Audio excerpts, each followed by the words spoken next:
para outros versículos, porque esse capítulo é relativamente extenso.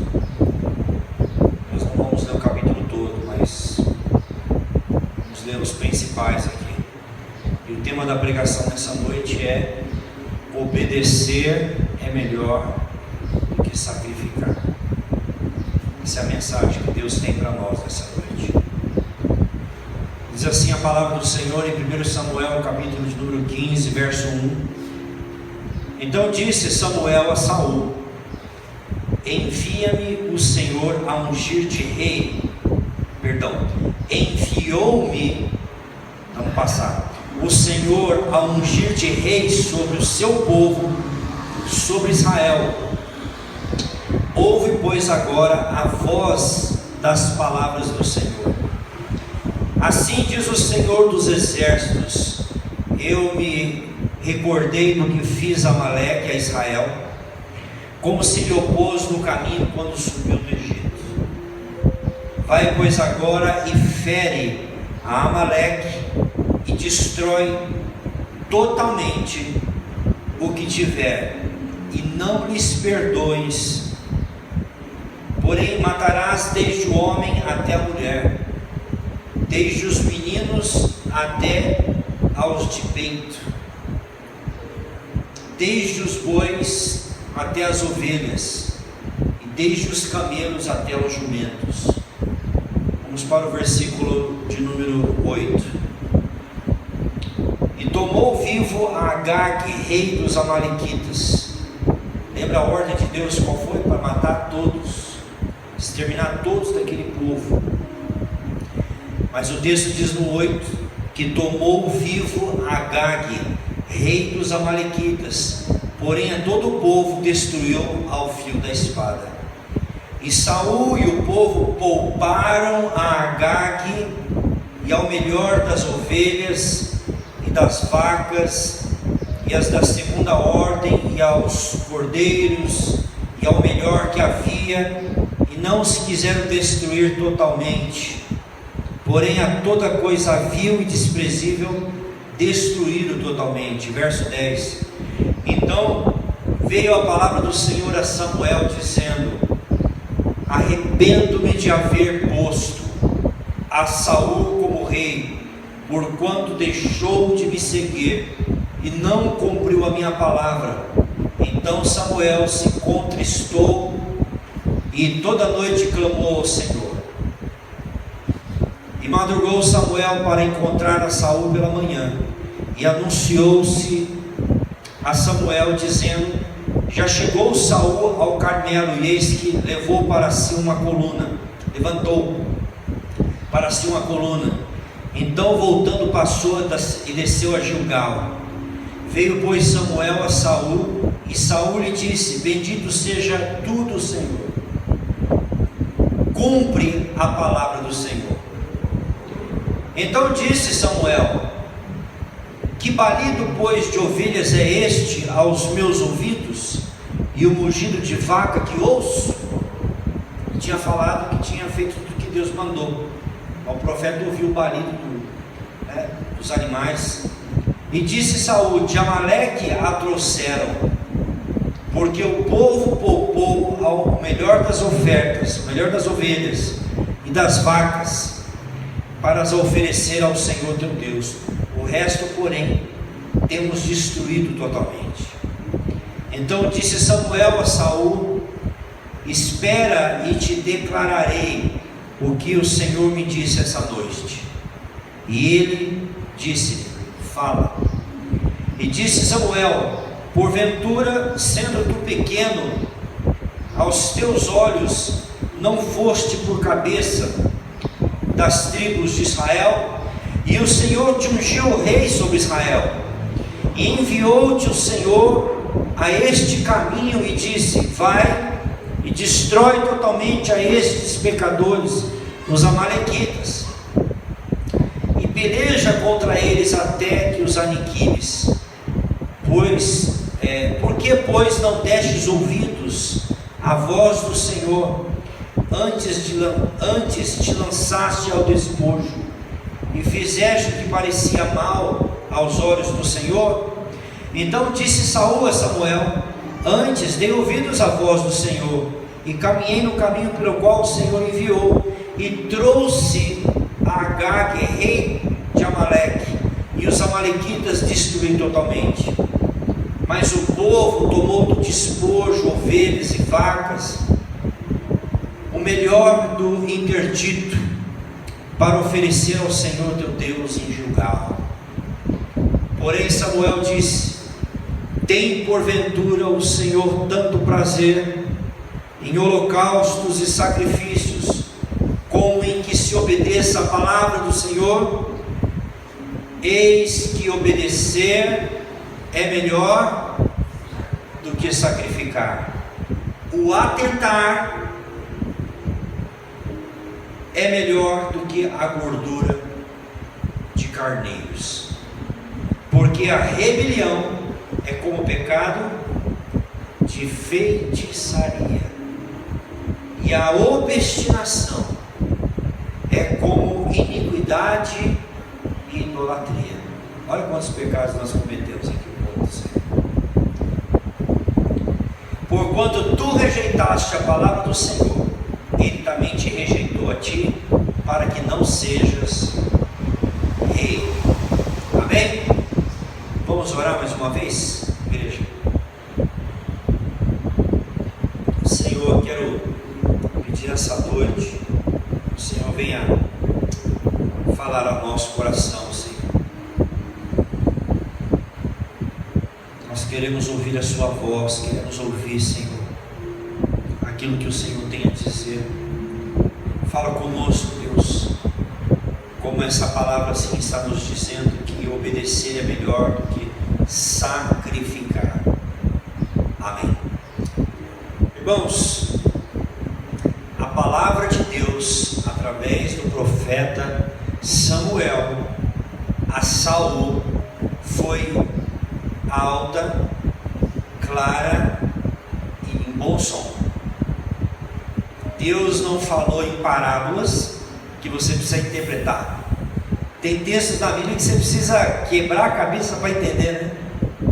Você pega o livro do Apocalipse, você vai ter que queimar a pestana para entender, tentar extrair o significado desse texto. É um texto difícil, mas esse texto que nós acabamos de ler é o texto óbvio, é o texto claro. Deus está dizendo assim: olha, assim diz o Senhor,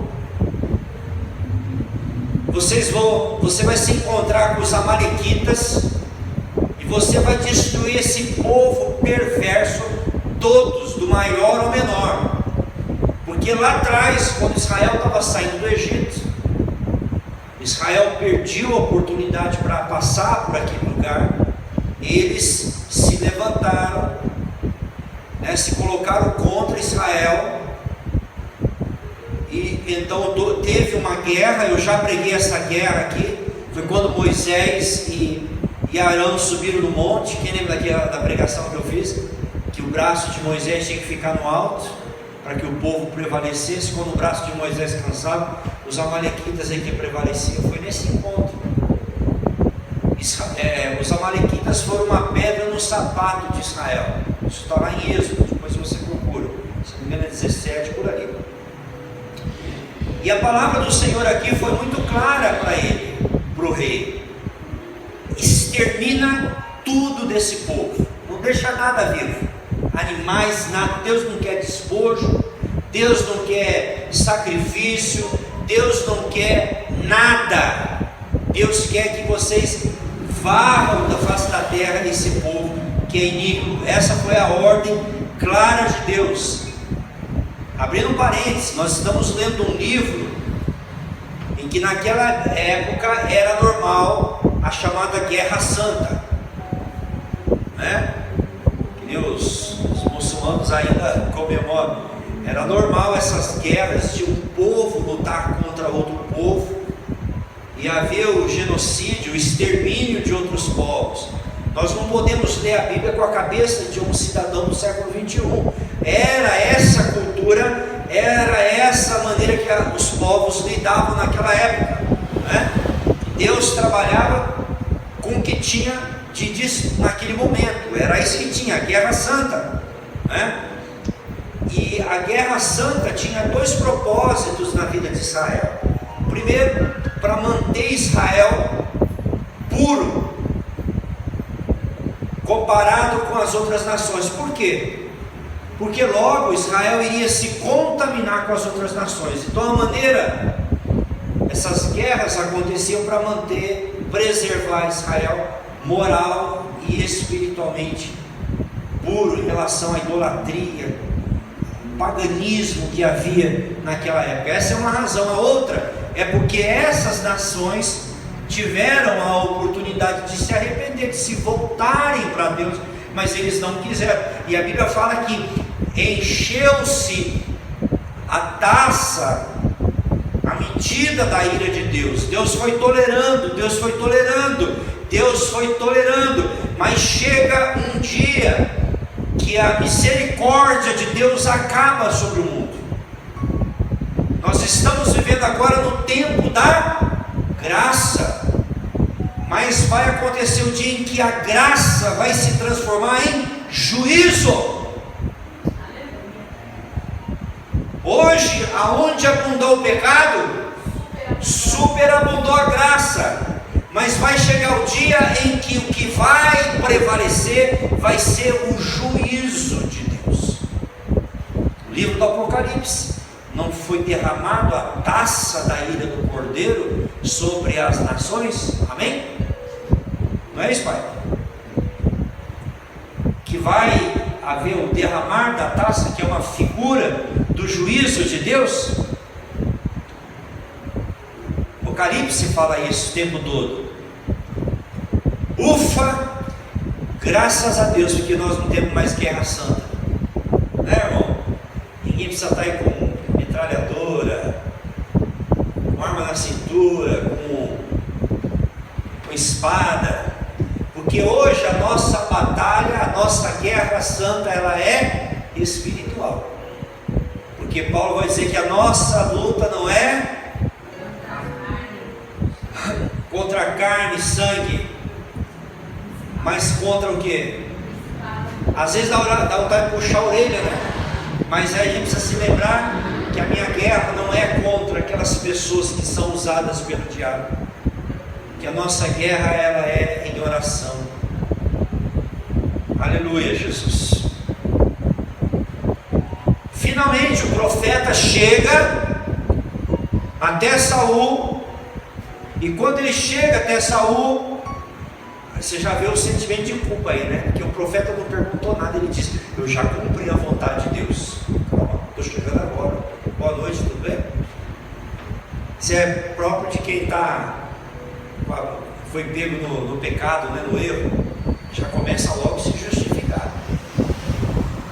Aí ele disse assim: eu já fiz tudo que Deus mandou.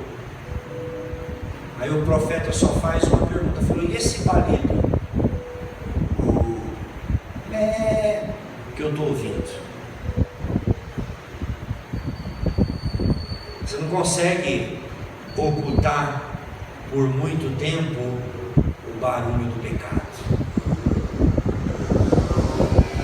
o do pecado vai ser ouvido. Da iniquidade.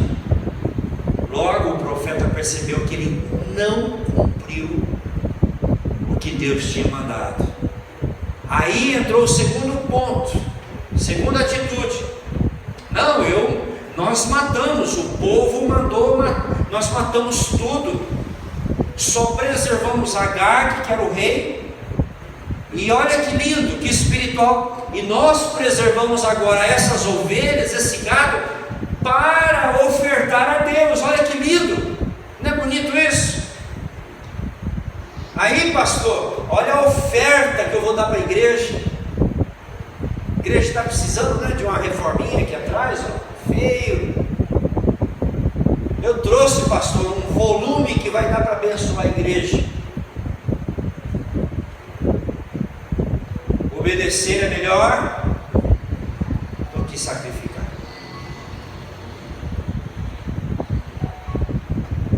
Aí o sacerdote manda trazer o Agag, que não matou Samuel foi e matou ele.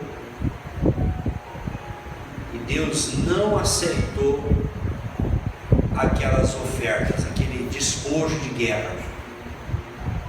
E mais uma vez, Saul está provando ser alguém que Deus não vai querer mais usar. Falou: você esqueceu que Deus escolheu você, da menor das tribos, que Deus poderia ter confirmado a sua dinastia. Quando disse que Deus iria confirmá-lo como rei, na verdade Deus está dizendo: a sua casa vai ser uma dinastia, uma continuação de reis. Mas hoje Deus está definitivamente tirando o reino, porque foi colocado uma prova. Você foi provado, você foi colocado na balança. Deus provou e foi comprovado que o seu coração está desaprovado para liderar o povo de Deus. E ele ainda correu atrás, a Bíblia diz que ele ainda correu atrás do Samuel, ainda pegou um pedaço da vestimenta do profeta, até a rasgou. E aí o profeta vira para ele e fala de novo: assim como a minha roupa rasgou aqui a ponta, Deus está hoje arrancando o reino da sua mão. E esse texto hoje à noite nos fala sobre 3 princípios de obediência.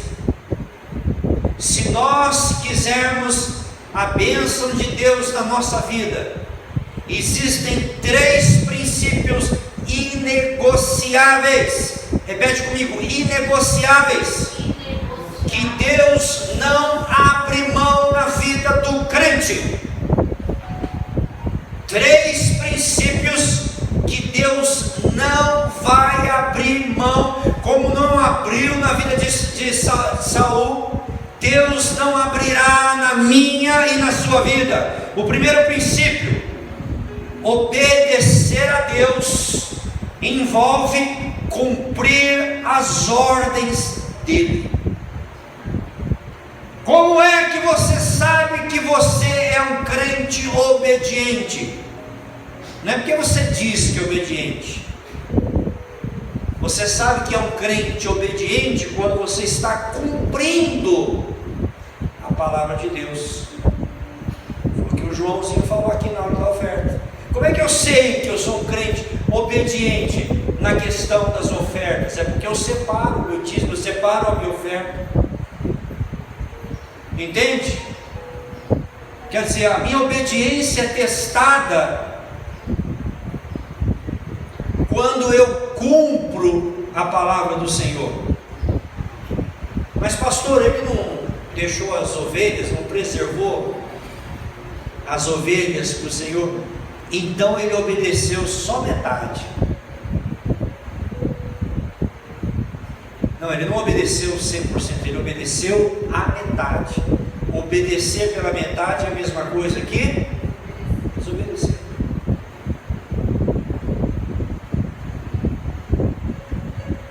Hoje nós temos uma quantidade enorme de crentes nas igrejas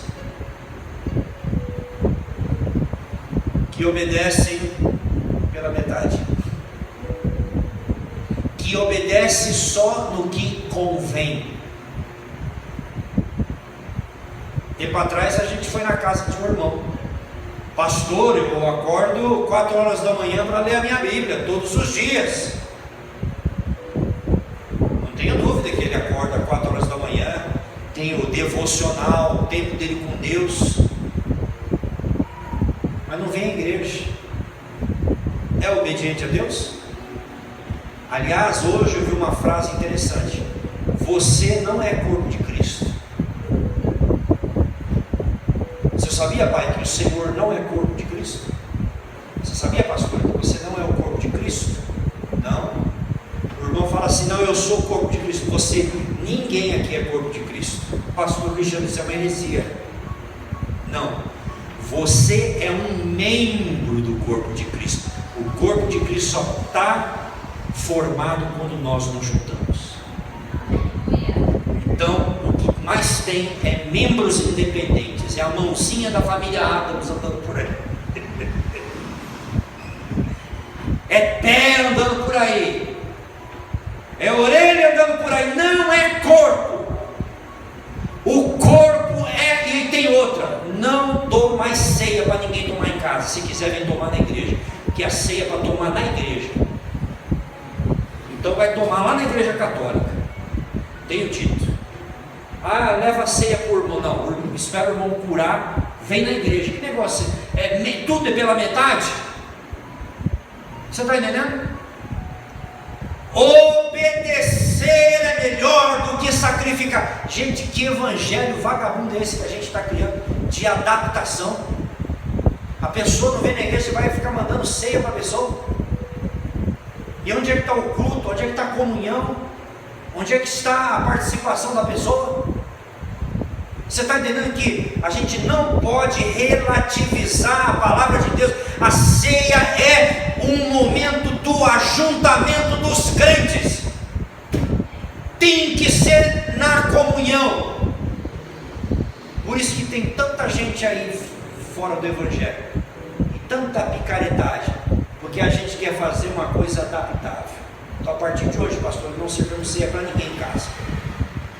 Eu me responsabilizo diante de Deus do que eu estou falando, porque é corpo. Jesus veio edificar igreja. Assim como eu não reconheço o crente que fica em casa e não vem adorar a Deus na igreja também, está se enganando.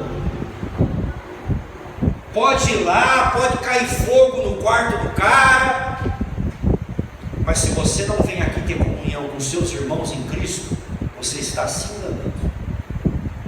Ou não? Entende? Ou então aquela pessoa que fala assim, quando eu fui pastor lá em São Paulo, tinha uma irmã que dizia o seguinte: eu fico um tempo em cada igreja. Então ela já deu a fita, né, como diz aí, que ela não ia ficar muito tempo com a gente. E era verdade. Ela fica um tempo, dependendo do que a igreja oferece, ela fica um pouco, depois não tem mais nada que é do agrado, ela vai para outra igreja.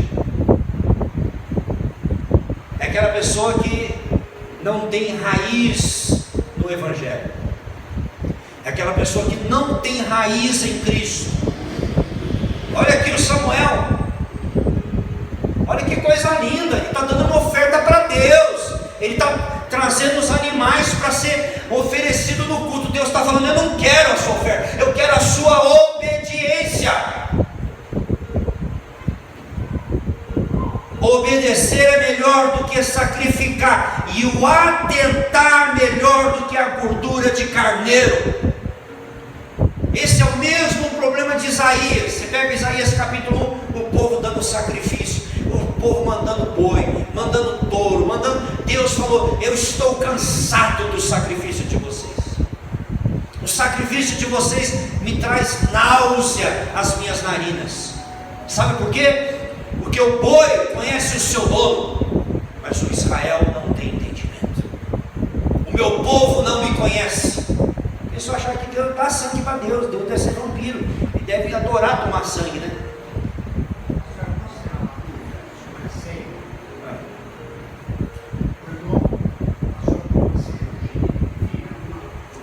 Eu já sei onde você vai chegar.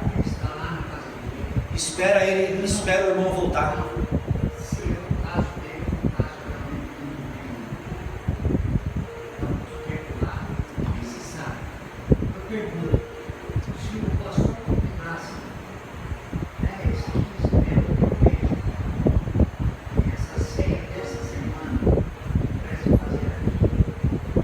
Você vai levar uma igreja inteira na casa do irmão? É complicado, né? A ceia não é necessário para a salvação da pessoa, primeira coisa. Assim como tem pessoas que tetraplégico, ela não tem condição de se batizar na água, ela não vai para o céu porque ela não se batizou na água. Aí eu vou batizar ela como uma igreja católica, jogar uma aguinha na cabeça dela, que ela não pode descer o corpo na água. Não, eu estou dando um exemplo. Não, eu não faço. Se o pastor da igreja lá da frente quiser fazer, eu não faço. Pastor Cristiano Silva Araújo, eu não levo ceia para ninguém tomar em casa.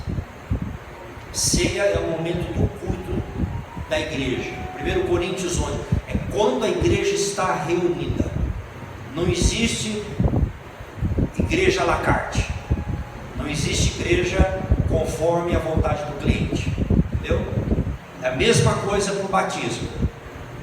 Batismo tem que ser o corpo inteiro. Tem igreja que batiza com aguinha na cabeça. Eu não batizo com aguinha na cabeça, porque para mim o batismo significa sepultamento. Ninguém é sepultado com um pouquinho de areia na cabeça, né? Se alguém já viu? Meu irmão morreu ali, vamos jogar areia na cabeça dele e vamos embora. Não, você só sai do cemitério depois que o corpo é totalmente sepultado, não é? Então são essas exceções que vai contaminando a palavra de Deus. A ceia é o momento de estar junto. A gente suspende até que o irmão melhore e possa participar com a gente, entendeu? Essa é a ideia. Porque para nós a ceia não é um sacramento. A ceia não é um sacramento. Na igreja cristã bíblica ela não é sacramento. A ceia não torna você um crente mais espiritual ou menos espiritual. A ceia é o memorial. Quando nós estamos juntos, nós estamos lembrando como igreja fazer isso, plural, em memória de mim. Amém? Eu fui ensinado dessa maneira. Então Samuel aqui, né? Ele ouviu o balido dos animais e disse: que é isso que eu estou ouvindo? Você não fez o que Deus falou. Minha mulher fala sempre o que tem, né? Então você não fez o que Deus falou. E hoje parece que a gente escolhe o que a gente quer seguir, o que a gente não quer seguir na palavra de Deus. Esse aqui eu não gostei desse salmo não, está falando para eu amar o meu inimigo,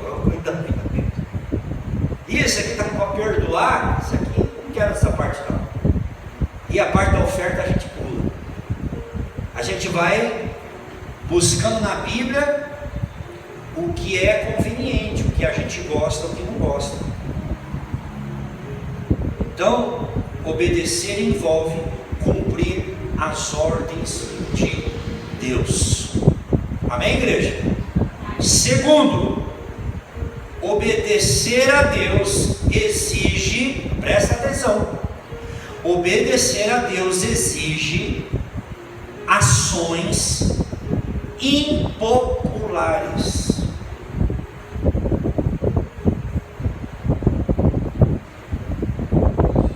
Versículo 15, olha o que ele fala. E disse Saul: de Amaleque os trouxeram, porque o povo poupou o melhor das ovelhas e das vacas para oferecer ao Senhor teu Deus. O resto, porém, temos destruído totalmente. Oi? Entendi. Eu vou explicar agora. Calma, minha esposa, eu vou explicar agora. Você sentiu a jogada que ele fez? Deus deu a responsabilidade para ele. Sabe o que ele falou? O povo poupou o melhor. Em outras palavras, ele estava preocupado com o que o povo ia fazer e não com a ordem de Deus. Como é que nós chamamos isso na sociedade? Quando você está mais preocupado com a opinião, quando você quer ser uma pessoa agradável para todo mundo e você não quer passar como um careta, um quadrado, você se torna uma pessoa politicamente correta. O Saul foi o cara nesse momento politicamente correto. Ele disse: o povo poupou. Ele não disse: eu poupei. Então, quando foi na questão de preservar as ovelhas, lá o gado, ele colocou o nome do povo na frente. Em outras palavras, isto foi o que eu falei agora, obedecer vai exigir que você muitas vezes seja impopular, que você não siga a tendência, que você não siga a maioria. O que a maioria está falando? Eu pergunto: você vive pela maioria? Você vive pela maioria? Você vive, Agatha, pela opinião da maioria? O que as moças da sua idade a maioria acredita, né? Você vive, João, pelo que a maioria faz? Você entende que obedecer a Deus muitas vezes vai fazer você ser impopular, mas lembra-se o que diz a palavra, que mais importa agradar a Deus do que aos homens. Nós não seguimos tendência, nós seguimos a palavra de Deus. Seja todo homem mentiroso e Deus verdadeiro. A maioria pode estar dizendo, nós vamos por esse caminho, mas se esse caminho colidir, for contrário à palavra de Deus, você diz, então vocês vão por esse caminho, porque eu vou pelo caminho da solidão, eu vou pelo caminho menos frequentado, eu vou pelo caminho menos percorrido, porque a minha consciência está cativa à palavra de Deus. Eu amo a história de Lutero, porque Lutero comprou uma briga com a Igreja Católica e disseram, Lutero, agora você está lascado, meu amigo, porque agora o mundo inteiro está contra você. Ele foi lá e colocou 95 teses que o justo é salvo pela fé, questionando o purgatório, questionando missa, questionando toda a doutrina, a existência do papado, tudo. Ele colocou 95 teses. Depois você coloca lá no Google as 95 teses de Martinho Lutero, você pode ler todas. Purgatório, sufrágio, sacrifício por mortos, vela para... Ele questionou toda a estrutura da Igreja Católica e colocou lá na porta da Catedral de Wittenberg. E sabe o que disseram para Lutero? Lutero, você arrumou uma briga feia. Sabe o que o Papa mandou? Uma bula papal para ele, dizendo que ele deveria se retratar. Sabe o que Lutero disse?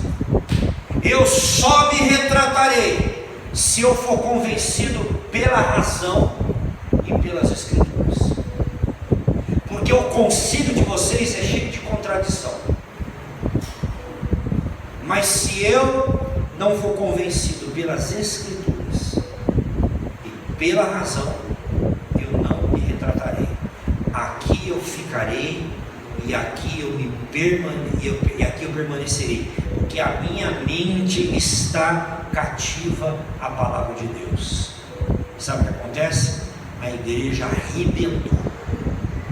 Foi a maior revolução nos últimos 500 anos de história, chamada Reforma Protestante. Você entende que foi um homem lutando contra a maioria? Foi um homem que disse o seguinte: eu não sigo os concílios, eu não sigo as encíclicas, porque os concílios de vocês são conflituosos, vocês estão apoiados em tradições, me convence pela Bíblia que eu estou errado. E aqueles bispos, arcebispos, papa, todo mundo não conseguiu argumentar contra um homem que estava cheio da palavra de Deus e com a certeza que o seu propósito não era ser popular, mas estar vivendo de conformidade com a palavra de Deus. Você não foi chamado para ser popular, você foi chamado para ser bíblico. Amém. Você foi chamado para ser bíblico. Até hoje teve a contra-reforma, que foi o Concílio de Trento. Foi uma tentativa de rebater, e até hoje as verdades do Evangelho continuam intactas, porque um homem decidiu não ser popular, mas ser bíblico. Decidiu amar a palavra de Deus acima de todas as coisas. Então, se você quer obedecer a Deus, você vai ser impopular. Se você quer obedecer a Deus, muitas vezes você vai ter que ir contra a tendência da maioria. Você vai caminhar na contramão, naquilo que John Stott chamou de contracultura. Nós somos a contracultura. Sabe o que é a contracultura? Quem já foi em estádio de futebol aqui? Eu já fui no Morumbi, né? Imagina você na hora que o pessoal está saindo do estádio, você está tentando entrar. Aquela multidão numa direção, você está indo contra. O Evangelho é um convite para você furar a multidão e dizer: eu estou na vibe, eu estou na direção de Deus, e é esse caminho que eu estou. Eu quero agradar a Deus. Não foi assim Daniel? Nós pregamos Daniel aqui na igreja, uma igreja graça eterna. Daniel estava lá no meio de toda aquela idolatria, mas aquele homem fez a diferença. Todo mundo prostrando lá diante da imagem, todo mundo comendo comidas que cerimonialmente o judeu não comia. Ele disse: nós vamos fazer uma dietazinha aqui, vamos dar uma escapada. Por quê? Ele poderia dizer: poxa, a gente está tão longe de Israel, né? A gente está tão longe do povo de Deus, ninguém vai saber, poxa vida. Não, mas ele sabia que Deus era com ele, que Deus estava com ele. Deus estava presente na sua consciência, assim também como José foi vendido pelos irmãos, a mulher do faraó lá do Potifar dando em cima. As egípcias tinham a fama de serem mulheres mesmo, como é que fala? Sem vergonha. Tem um termo correto para isso, né? Além de fogosas, mulheres libertinas. Mas o que foi que José fez? José disse: não, como é que eu vou pecar contra meu Deus? Olha a diferença, hein, gente? Como que eu vou pecar contra meu Deus?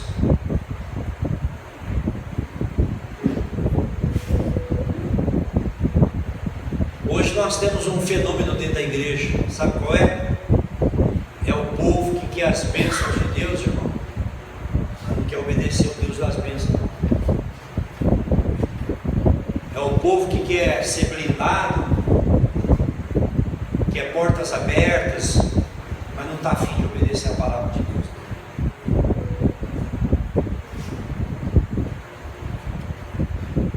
E por último, para nós terminarmos, segura essa bomba aí, ó. Em terceiro lugar, a obediência é a única coisa. Põe isso no teu coração, em nome de Jesus. Se você falar: não lembro nada do que o pastor Michel pregou, ele falou, contou um monte de história. Guarda essa frase, anota dentro da sua Bíblia, no teu coração, na tábua do teu coração. De tudo que eu preguei, guarda essa frase que eu vou falar. É que nem eu leio livros assim desse chumaço. Pelo menos uma frase desse livro eu tenho que decorar. Porque eu fiquei horas, dias lendo uns livros gigantes. Pelo menos uma frase eu tenho. Quando lembrar do livro eu tenho que lembrar. E até isso está difícil. Mas essa frase você precisa lembrar.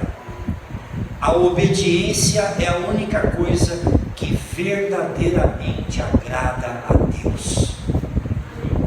A obediência é a única coisa que verdadeiramente agrada a Deus. Versículo 22 diz: porém Samuel disse: tem porventura o Senhor tanto prazer em holocaustos e sacrifício, como em que se obedeça a palavra do Senhor? Eis que obedecer é melhor do que sacrificar. O que Saul fez? Ele falou: ao invés de obedecer a Deus totalmente, nós vamos dar um baita de uma oferta para Deus, um ofertão. Vai ser um culto um sacrifício, culto do sacrifício. Vai ser uma fogueira santa que nós vamos sacrificar o melhor para Deus. Isso parece bastante espiritual, né? Mas Deus falou para ele: não, Deus não está interessado em sacrifício.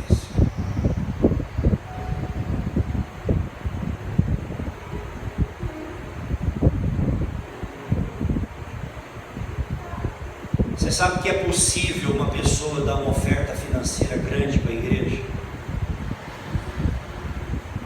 possível uma pessoa dar uma grande oferta para a igreja,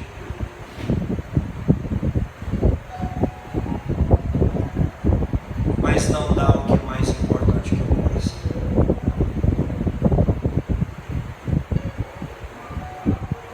Que é não dar o controle da vida para Deus. Deus está mais interessado em ter o controle da nossa vida do que os sacrifícios. Eu posso preparar uma mensagem horas e horas, preparando no grego, no hebraico, e preparando e fazendo. Mas para Deus, sabe o que vai pesar mais quando eu vier aqui na frente? Se eu estou disposto a obedecer a palavra dele.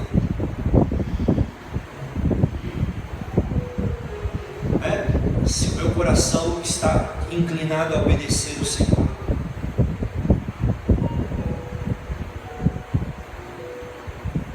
Sabe qual é a maior adoração que você pode dar para Deus? O seu coração. Sabe o maior sacrifício que você pode fazer por essa igreja, pelo reino de Deus? É você deixar Jesus reinar sobre a sua vontade. Ele vai olhar e vai dizer: eis aí um servo que meu coração se alegra. Eis como Jesus falou de quem estava debaixo da figueira lá, Natanael. Eis o varão que não há dolo. Eis um israelita que não há dolo no coração dele. Em outras palavras, eis um homem que agrada o meu coração. Então, para Deus, a sua obediência vale mais do que você poderia ter a fortuna do Bill Gates, você poderia ter todos os recursos do mundo. Deus ainda pesaria o teu coração e o meu. A motivação do nosso coração fala mais alto do que toda a riqueza desse mundo. Porque o termômetro de Deus não é o cifrão, o termômetro de Deus é a disposição e o amor do coração que nós temos por Ele. Porque a Bíblia diz: amarás o Senhor teu Deus de todo o teu coração, de toda a tua alma e de toda a tua força. É isso que Deus espera, um amor genuíno e verdadeiro nosso. Aleluia, Jesus.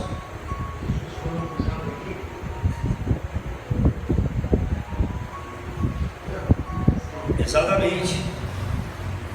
Então, qual que é a lógica? A lógica de Saul. Vou dar a Deus a oferta.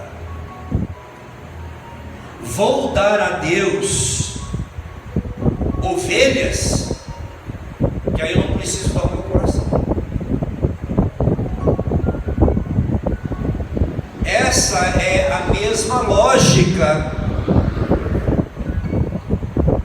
Essa é a mesma lógica do Caim. Quem lembra do Caim? O Caim deu para Deus, mas ele não se deu a Deus. Então é possível a gente dar para Deus sem se dar para Deus. Mas nessa noite Deus quer, como diz aqui no louvor: filho meu, dai-me teu coração. Filho meu, dai-me o teu coração. É Deus pedindo e insistindo: filho meu, dai-me o teu coração. Deus quer nessa noite. Irmãos, vamos ser sinceros aqui. Você acha que nós podemos dar a Deus alguma coisa que Ele não tem? Chega a ser patético, né? Você acha que o cara mais milionário desse mundo, ele pode acrescentar alguma coisa para Deus com a riqueza dele? Você acha que se o Bill Gates fizer uma doação de $1 trilhão, Isso vai deixar Deus mais rico?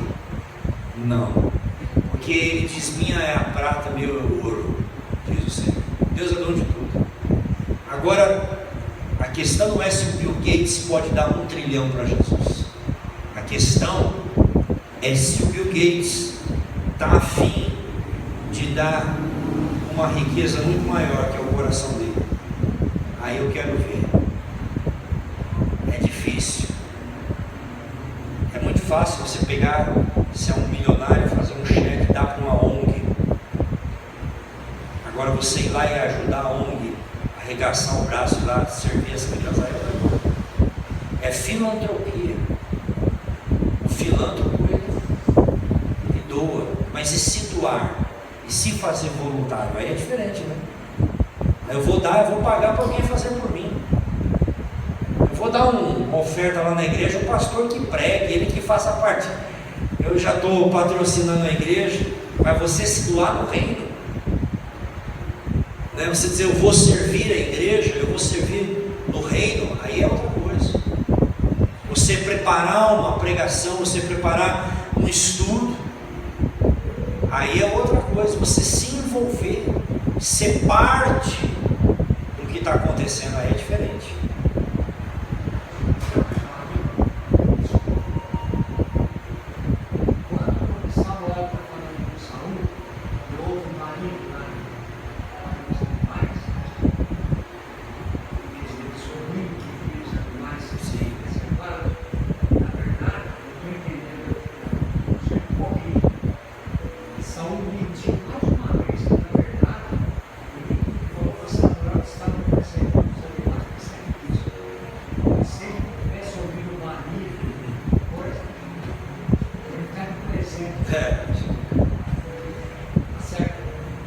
Parece que ele preservou mesmo para dar para o Senhor, né? Parece que ele preservou para... Mas enfim, o fato é que não foi essa a ordem. O pecado dele não foi pegar para ele. O pecado dele foi não executar o que Deus disse para fazer. É como Eva, né? O que Deus falou para Adão? Não comerás, né, do fruto da árvore da ciência do bem e do mal. O que a Eva falou? O Senhor disse para nós não comermos e não... Deus não falou para não tocar. O acréscimo foi de Eva. Então a gente aumenta a palavra de Deus. Quando você aumenta, você está relativizando. Você não relativiza só omitindo, você relativiza quando você aumenta. Quando você aumenta, você dá um significado para ela que ela não tem. Então quando Eva acrescentou a palavra de Deus, ela relativizou a Bíblia e colocou a palavra dela na mesma autoridade da palavra da Escritura. Logo a palavra de Deus passou a ser mentirosa. Quando você relativiza a palavra de Deus, passa a ser mentira. Quando a gente abre uma exceção, a Bíblia é clara sobre pecado, aí a gente vai e abre uma exceção, a gente está relativizando a palavra de Deus. Amém? Eu queria convidar você que curvasse a sua cabeça comigo nessa noite. Deus, nós falamos aqui na Tua palavra sobre obedecer. E aqui estamos nós.